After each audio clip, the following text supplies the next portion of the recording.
Atlantis now beginning what is known as the pre-flare maneuver. It will pull the nose up a little bit right before it hits the runway.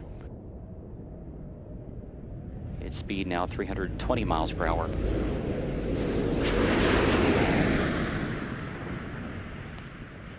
The gear is down and locked.